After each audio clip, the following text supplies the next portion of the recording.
एक शहर में मीनाक्षी अपने बेटे रॉकी के साथ रहती थी। मीनाक्षी बहुत ही दौलतमंद थी। उसके यहाँ गरीबा नाम का एक आदमी ड्राइवर के लिए मुलाजमत था। उसका भी एक बेटा था, कृष्णा।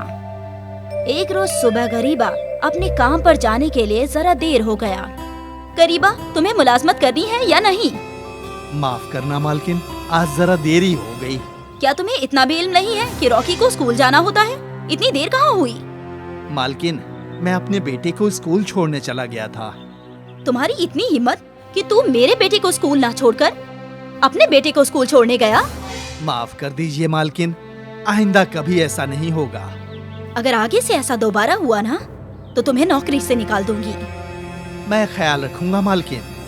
गरीबा उस औरत की डांट सुनकर रॉकी को स्कूल छोड़ने चला गया। गरीबा और उसका बेटा कृष्णा मीनाक्षी के कार साफ कर रहे थे। तभी वहाँ रॉकी भी आ गया। और गरीबा के गरीब बेटे, जरा एहतियात से कार साफ कर। वो क्या है ना कि कहीं हमारी महंगी गाड़ी में खरोंच ना आ जाए। जरा ध्यान से करो। तुमने मुझसे ऐसे बात क्यों की? क्यों, तुम अंबानी की औलाद है क्या? कोई बात नहीं बेटा, मैं तुमसे कृष्णा की तरफ से माफी मांगता हूँ। कोई बात नहीं, जाओ, माफ किया। मैं भी गरीब लोगों के मुंह नहीं लगता। माफ कर दो बेटा। इसकी जबान को लगाम दो या तो घर में कैद कर दो इसे।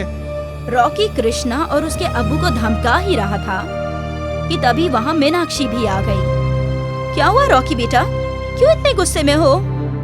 अम्मी, ये ड्राइवर अपने बेटे को भी यहाँ ले आता है। ये जरूर हमारा कुछ नुकसान करेगा।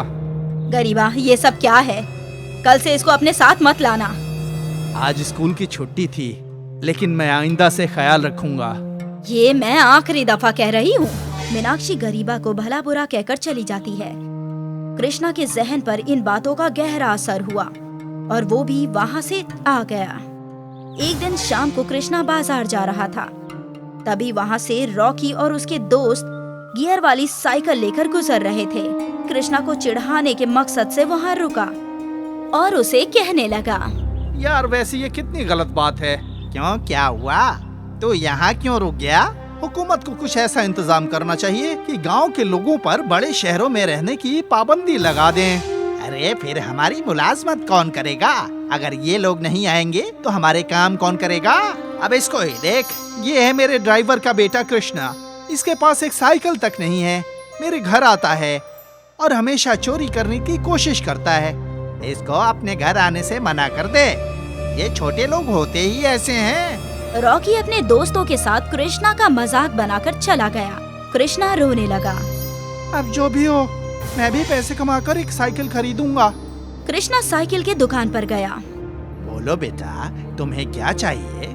मुझे एक साइकिल चाहिए। मेरे पास 100 रुपए हैं।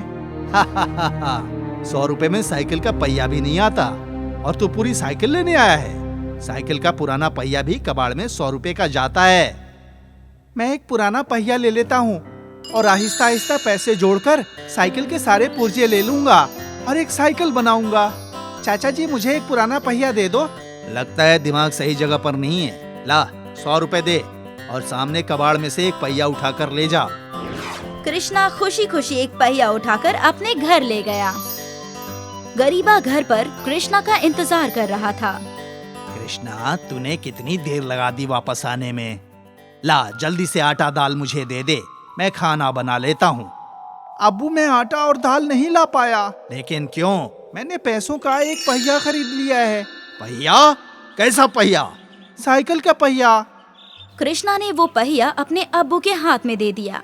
इस पुराने पहिए का क्या करेगा तू? किसी ने लूट लिया है तुझे। क्या फायदा तेरे पढ़ने लिखने का? गरीबा ने गुस्से से पहिया फेंक कर मारा, लेकिन जैसे ही पहिया जमीन पर गिरा, टन टन की आवाज आने लगी। उनमें से सोने का एक सिक्का निकलकर गिर गया। सोने का सिक्का? मैंने तो इसे 100 रुपए का कबाड़ में से लिया था। गरीबा ने पहिए को फिर से फेंक कर मारा और उसमें से फिर से एक सोने का सिक्का निकल गया। अब्बू, लगता है खुदा ने हमारी सुन ली। अब हम भी जल्दी ही अमीर बन जाएंगे। हाँ, खुदा जब भी देता है छप्पर फाड़ कर देता है। कुछ ही महीनों में गरीबा के पास बहुत सारे सोने के सिक्के आ गए, जो उसने बाजार में बेच दिए और उन पैसों से अपना व्यापार शुरू किया। अम्मी, गरीबा अब हमारे यहाँ मुलाजमत नहीं करता है और कृष्णा भी बढ़िया कपड़े पहनकर कार में आता जाता है। हाँ, कुछ तो गड़बड़ है, वरना कल तक भीख मांगने वाले अचानक इतने रईस कैसे हो सकते हैं? उनके पास जादुई पहिया है। जादुई पहिया? हाँ, वो जादुई पहिया सोने के सिक्के देता है। मुझे कृष्णा ने ही बताया। मुझे किसी भी कीमत पर वो पहिया चाहिए। मीनाक्षी ने एक आदमी को पैसे देकर वो पहिया चोरी करवा लिया। अब आएगा मजा। उस गरीबा को उसकी औकात दिखा कर ही रहूंगी। अब से सारे सोने के सिक्के मेरे होंगे। मीनाक्षी ने जादुई पहिए को फेंक कर मारा, लेकिन पहिए से वो अपना हाथ अलग ही नहीं कर पाई। उसका हाथ पहिए से चुंबक की तरह चिपक गया। इस पहिए से मेरा हाथ चिपक गया। अब मैं क्या करूं? क्या करूं? मीनाक्षी ने पहिए से हाथ छुड़ाने के बहुत सारे उपाय आजमाए, लेकिन उससे भी पहिया नहीं हटा। मीनाक्षी को उसकी गलती का एहसास हो गया। वो अपने किए पर पछताने लगी। तभी पहिए से आवाज आई, अगर मुझे वापस गरीबा के घर रखने का फैसला कर लोगे तो मैं तुम्हें छोड़ दूंगा। मैं तैयार हूँ। मीनाक्षी ने पहिए की बात मान ली और वो आजाद हो गई। पहिए को वापस गरीबा के घर भेज दिया गया। एक शहर में मीनाक्षी अपने बेटे रॉकी के साथ रहती थी। मीनाक्षी बहुत ही दौलतमंद थी। उसके यहाँ गरीबा नाम का एक आदमी ड्राइवर के लिए मुलाजमत था। उसका भी एक बेटा था, कृष्णा। एक रोज सुबह गरीबा अपने काम पर जाने के लिए जरा देर हो गया। गरीबा, तुम्हें मुलाजमत करनी है या नहीं? माफ करना मालकिन, आज जरा देरी हो गई। क्या तुम्हें इतना भी इल्म नहीं है कि रॉकी को स्कूल जाना होता है? इतनी देर कहाँ हुई? मालकिन, मैं अपने बेटे को स्कूल छोड़ने चला गया था। तुम्हारी इतनी हिम्मत कि तुम मेरे बेटे को स्कूल ना छोड़कर अपने बेटे को स्कूल छोड़ने गया? माफ कर दीजिए मालकिन, आइंदा कभी ऐसा नहीं होगा। अगर आगे से ऐसा दोबारा हुआ ना तो तुम्हें नौकरी से निकाल दूंगी। मैं ख्याल रखूंगा मालकिन। गरीबा उस औरत की डांट सुनकर रॉकी को स्कूल छोड़ने चला गया। गरीबा और उसका बेटा कृष्णा मीनाक्षी के कार साफ कर रहे थे। तभी वहाँ रॉकी भी आ गया। और गरीबा के गरीब बेटे, जरा एहतियात से कार साफ कर। वो क्या है ना कि कहीं हमारी महंगी गाड़ी में खरोच ना आ जाए। जरा ध्यान से करो। तुमने मुझसे ऐसे बात क्यों की? क्यों, तुम अंबानी की औलाद है क्या? कोई बात नहीं बेटा, मैं तुमसे कृष्णा की तरफ से माफी मांगता हूँ। कोई बात नहीं, जाओ, माफ किया। मैं भी गरीब लोगों के मुंह नहीं लगता। माफ कर दो बेटा।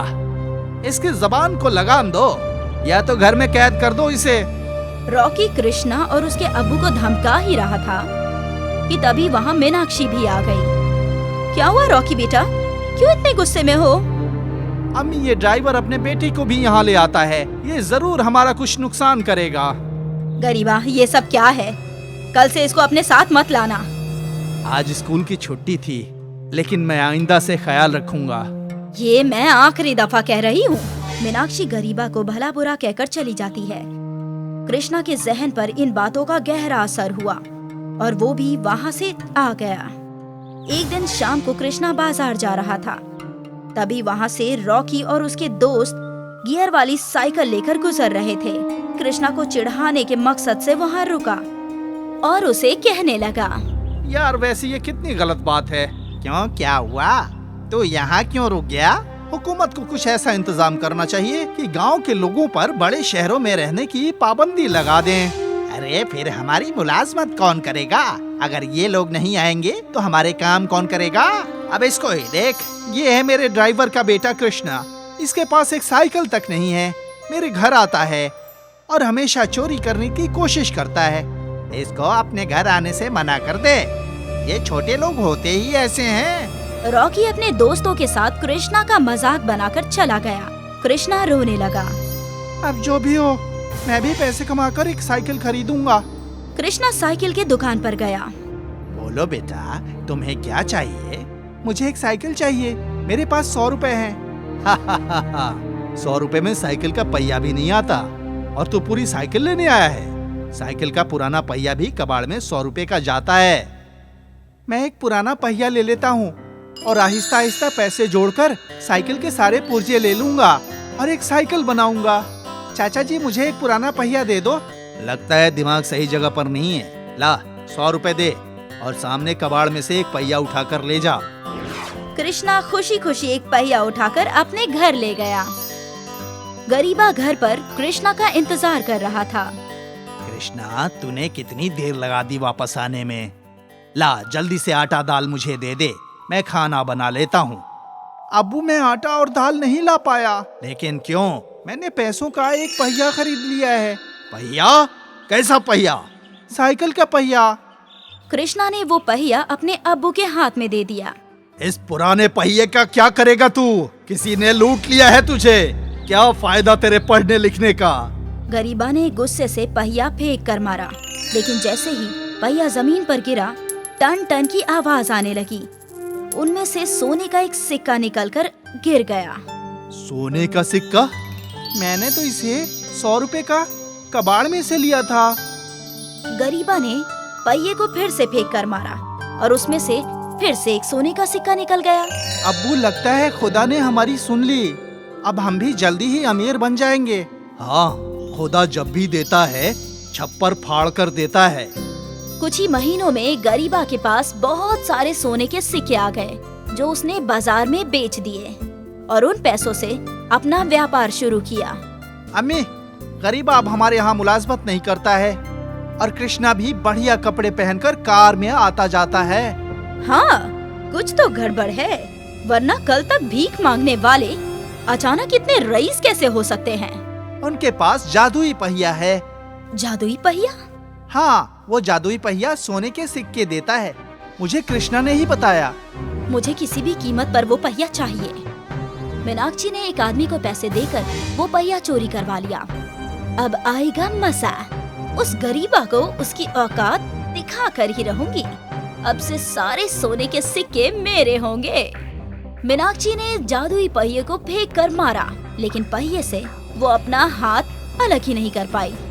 उसका हाथ पहिए से चुंबक की तरह चिपक गया। इस पहिए से मेरा हाथ चिपक गया। अब मैं क्या करूं? क्या करूं? मीनाक्षी ने पहिए से हाथ छुड़ाने के बहुत सारे उपाय आजमाए, लेकिन उससे भी पहिया नहीं हटा। मीनाक्षी को उसकी गलती का एहसास हो गया। वो अपने किए पर पछताने लगी। तभी पहिए से आवाज आई, अगर मुझे वापस गरीबा के घर रखने का फैसला कर लोगे तो मैं तुम्हें छोड़ दूंगा। मैं तैयार हूँ। मीनाक्षी ने पहिए की बात मान ली और वो आजाद हो गई। पहिए को वापस गरीबा के घर भेज दिया गया।